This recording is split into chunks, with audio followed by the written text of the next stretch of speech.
बिस्मिल्लाहिर्रहमानिर्रहीम।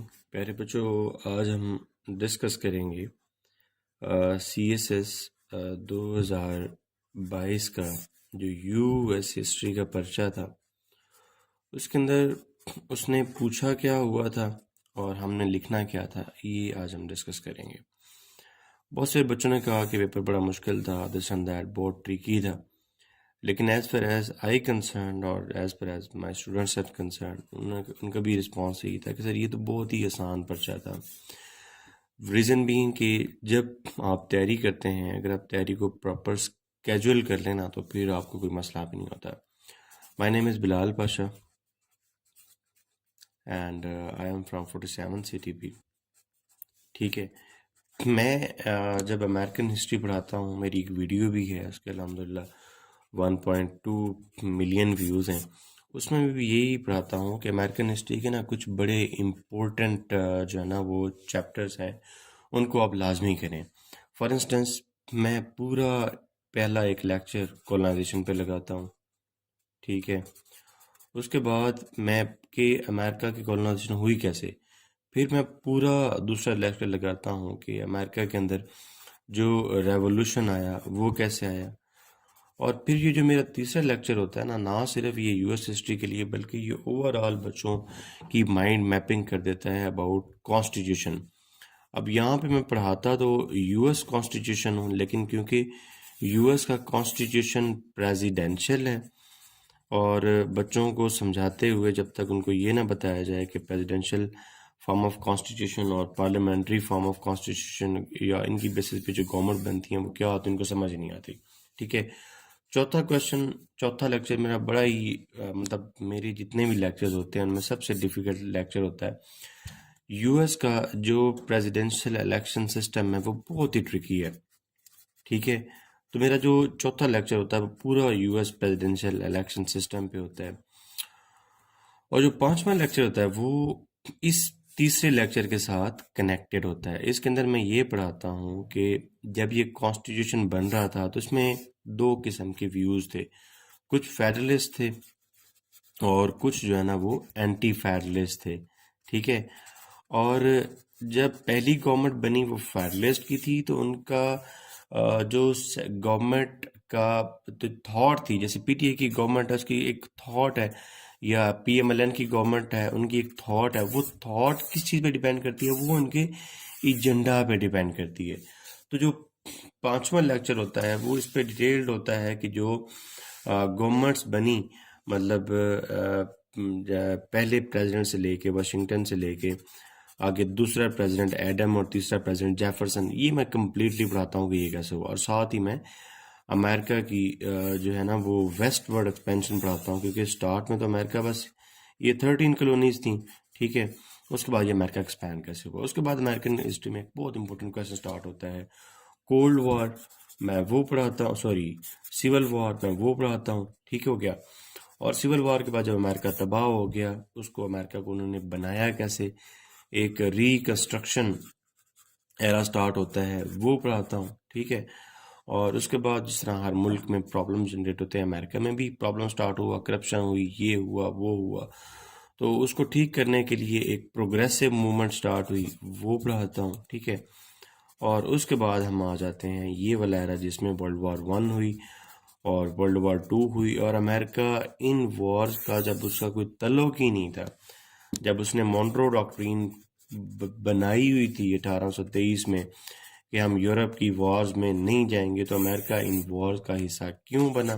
ठीक है, और उसी इसके साथ ही मैं बच्चों को ग्रेट डिप्रेशन और साथ ही जो है ना वो पढ़ा देता हूँ न्यू डील, ताकि इसमें से भी क्वेश्चन आए तो आ जाए। उसके बाद एक US हिस्ट्री का यहाँ पे आपको ना प्लस पॉइंट मिलता है, क्योंकि इसके बाद जितना कुछ भी है वो सारा का सारा करंट अफेयर है। मतलब कोल्ड वॉर है तो उसके इम्पैक्ट जो है ना वो अभी तक भी है। जब तक आपको, जैसे आजकल क्वेश्चन आ रहे हैं न्यू कोल्ड वॉर, भाई न्यू कोल्ड वॉर आपको तब तक समझ नहीं आ सकती जब तक आपको कोल्ड वॉर की जो है ना वो समझ ना आई हो। तो ये एरा, और उसके बाद थोड़ा सा करंट एरा मैं पढ़ाता हूँ।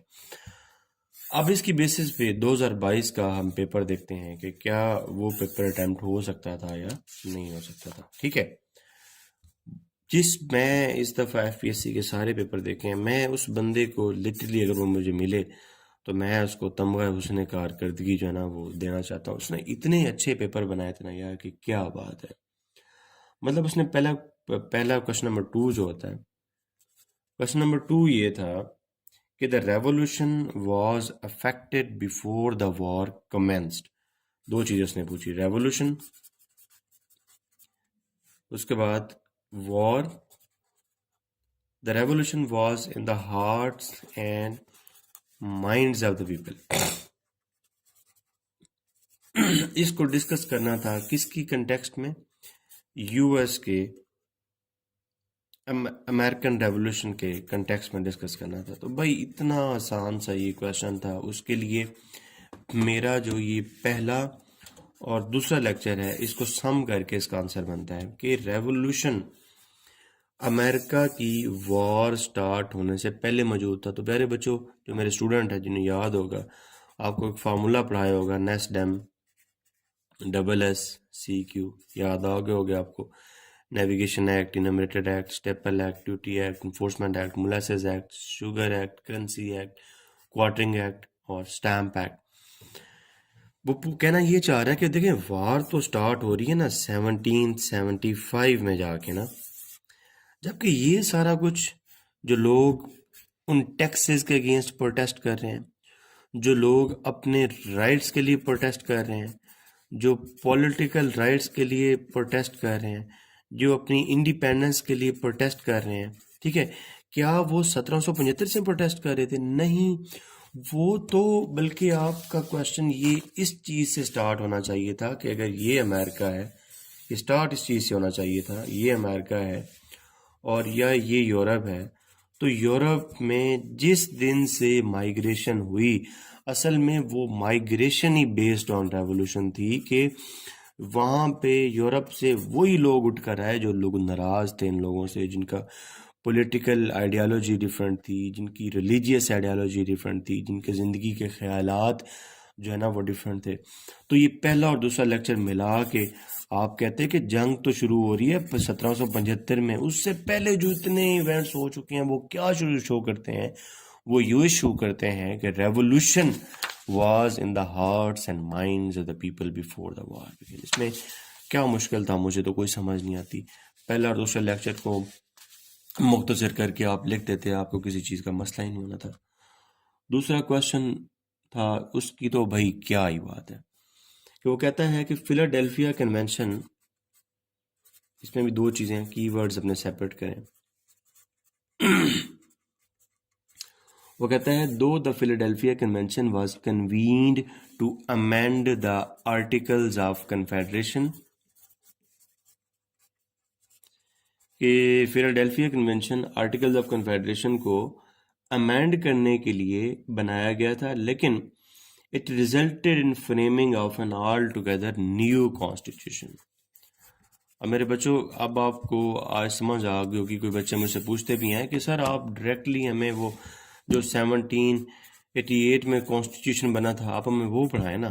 तो मैं उनको कहता था नहीं, कॉन्स्टिट्यूशन का एक प्रोसेस होता है, उस पूरे प्रोसेस को आपको समझना चाहिए। यूएस का कॉन्स्टिट्यूशन कहाँ से स्टार्ट होता है? यूएस का कॉन्स्टिट्यूशन स्टार्ट होता है आर्टिकल्स ऑफ कन्फेडरेशन से स्टार्ट होता है। नहीं, यूएस का कॉन्स्टिट्यूशन इससे भी पहले स्टार्ट होता है। जब 4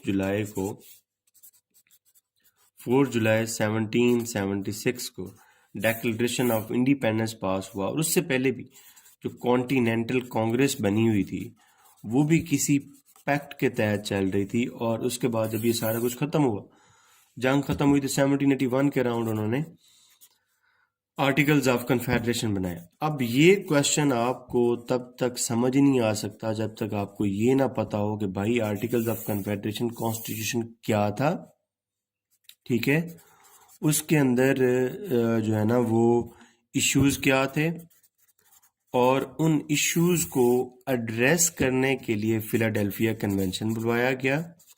और यहाँ पे आपको याद होगा, मैं आपको बड़ी फेवरेट सी वो कोटेशन भी बताता था कि articles of confederation are like a rope of sand, कि उनको लगा कि इसके अंदर, जिसके अंदर अगर 13 की 13 स्टेट्स को हम इतनी ज़्यादा जो इंडिपेंडेंट पावर्स दे देंगे तो ये जो यूनियन है वो हमारी टूट जाएगी। और भी इसके अंदर बहुत सारे मसले थे, जैसे मैं आपको बताता हूँ कि इसके अंदर एग्जेक्टिव नहीं थी प्रॉपर, इसके अंदर जुडिशरी नहीं थी, इसके अंदर लेजिस्लेचर थी लेकिन उसका कोई हाल नहीं था, प्रेसिडेंट था तो उसके पास पावर्स नहीं थी, सेंटर के पास टैक्सेशन अथॉरिटी नहीं थी, कोई प्रॉपर आर्मी नहीं। खैर ये तो मैं जब आपको पढ़ाता हूँ तो आपको पता ही होगा।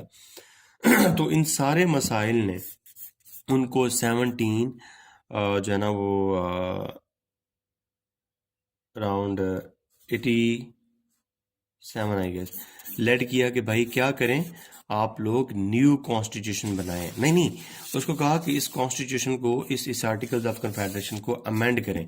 लेकिन ड्यूरिंग अमेंडमेंट प्रोसेस उनको रियलाइज हुआ कि भाई इसके साथ हम मुल्क नहीं चला सकते, we all together need a new constitution. और जब तक आपको ये समझ नहीं आ सकती थी कि इसके अंदर क्या मसले थे, ये क्यों कन्वेंशन हुआ, तो तब तो आपसे क्वेश्चन नहीं हो सकता। तो इसलिए कहते हैं ना कि थोड़ा सा आपको डीप भी स्टडी करना चाहिए। कॉन्स्टिट्यूशन जब पढ़ना था तो भाई उसके सारे एस्पेक्ट पढ़ने थे। और आई एम वेरी हैप्पी कि ये जो पहले 2 क्वेश्चन है ये मेरे लेक्चर नंबर 1, लेक्चर नंबर 2 और लेक्चर नंबर 3 में कवर होते थे। मुझे यार कमेंट करके भी ज़रूर बताना कि ये आप लोगों के पेपर शेपर कैसे हुए थे, ठीक है।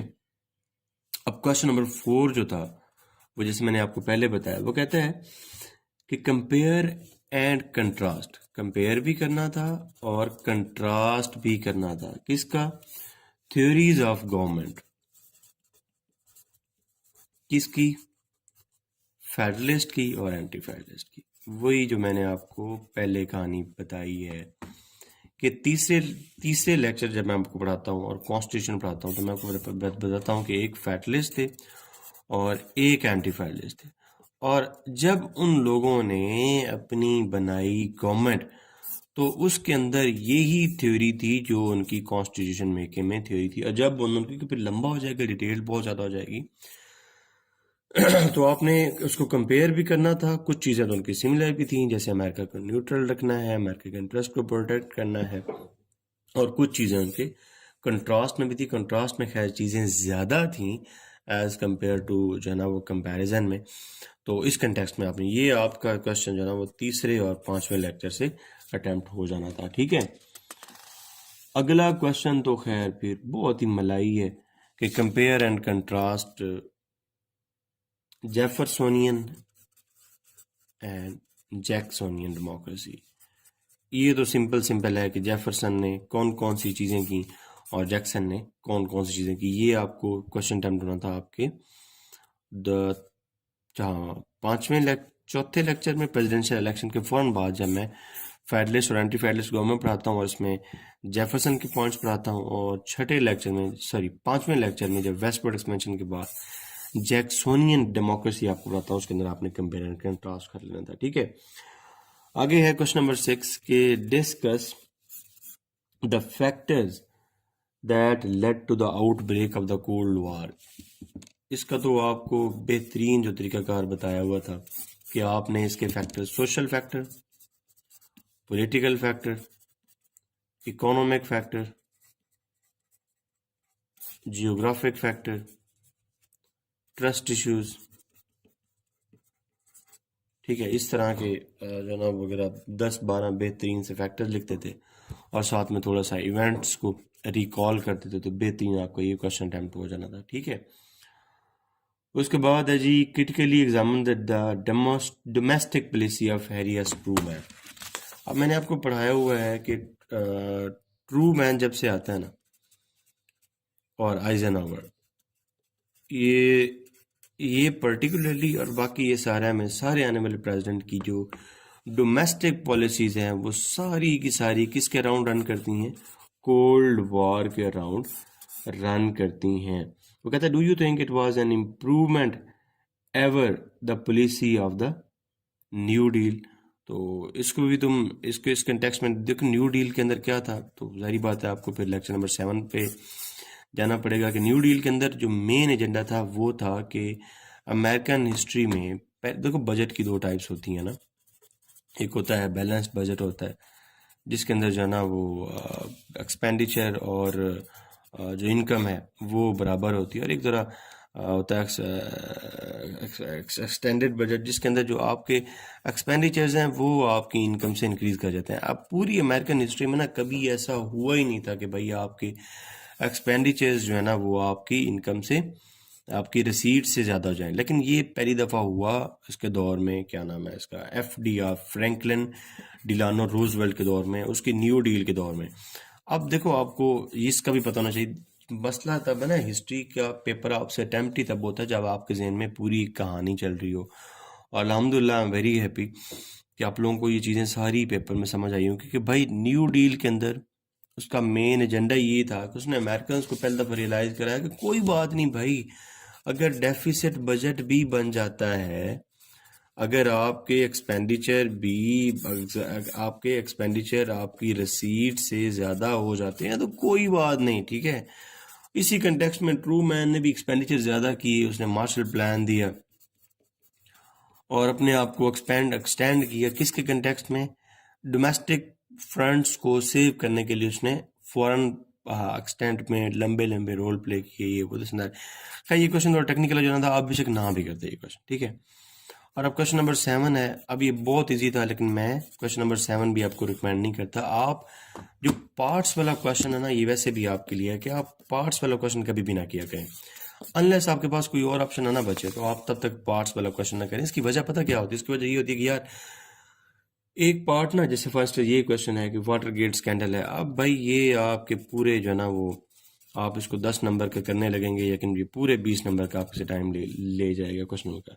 US वॉर ऑन टेररिज्म, तो भैया आप इसको कैसे कवर कर सकते हैं 10 नंबर का? आप इसमें क्या क्या लिखेंगे 20 नंबर का? ये पूरे पूरे 20 नंबर के क्वेश्चन है। ड्रेड स्कॉट डिसीजन है, इसका पूरा आप बैकग्राउंड लिखेंगे कि सिविल वॉर और वो सारी कहानी, तो दिस एंड दैट, तो पूरा ये 20 नंबर का क्वेश्चन है। और जब आप इसको 10 नंबर पे करने लगते हैं तो ना वो 10 नंबर देता है, ना ही आपसे 10 नंबर का कवर होता है, बल्कि आपका टाइम भी ज़्यादा वेस्ट होता है। तो सुकून से वो आपको एक में 6 दे के, एक में 6 देकर आप 12 नंबर लेके साइड पे देते हैं। तो इसका फ़ायदा क्या होता है? कुछ भी नहीं होता। आपका जो एक नंबर वाला अच्छा क्वेश्चन है, जिसके आपको 16 या 17 नंबर देने थे, उसने वो आपको यहाँ पे 12 नंबर देकर 4 नंबर की आपको डज लग जाती है, ठीक है। तो कभी भी पार्ट्स वाला क्वेश्चन तब तक ना करना चाहिए जब तक आपको लगे कि यार इसके बगैर चारा नहीं है। तो आई होप आपको इसकी समझ आ चुकी होगी, और मुझे ज़रूर कमेंट्स करके बताइएगा कि यार जिन लोग, जो मेरे स्टूडेंट्स थे जिन्होंने मुझसे US हिस्ट्री पढ़ी है, क्या उनका पेपर इससे जो है ना वो अटैम्प्ट हुआ या नहीं हुआ। एंड सेकेंडली इंशाल्लाह मैं अभी सूनर पंजाबी, US हिस्ट्री और IR का बैच स्टार्ट करने लगा हूँ। If you want to register you are most welcome.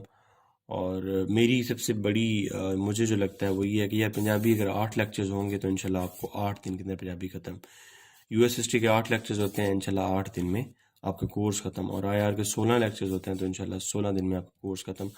और इस वक्त थोड़ी सी चीज़ें ये अमेंड करनी है, क्योंकि पेपर पैटर्न जो है ना वो थोड़ा सा चेंज हो गया है, वो थोड़ा सा घुमाता है तो आप सारे ही घूम जाते हो। तो इस समय मेरा प्लान है कि पंजाबी का एक पोर्शन पढ़ा के साथ में ही मैं जो ना उसका जो मॉडर्न पैटर्न पे क्वेश्चन आता है, मैं आप लोगों का टेस्ट लूँगा। इस तरह US हिस्ट्री का एक चैप्टर पढ़ा के जिस तरह मॉडर्न पैटर्न पे क्वेश्चन आता है, इस तरह क्वेश्चन, और सेम वेज द आया। तो इस दफ़ा थोड़ा सा टेक्निक भी डिफरेंट होगी, और इस दफ़ा थोड़ा ये जो टेस्टिंग स्केजुअल मेरे टीचिंग में मिस था, टेस्टिंग सिस्टम, टेस्ट सिस्टम, वो जो मिस था, इंशाल्लाह इस दफ़ा हम वो भी ऐड करेंगे। बाकी आई होप आपको ये जो आपके 18 मिनट हैं ये ज़ाया नहीं होंगे। Best of luck.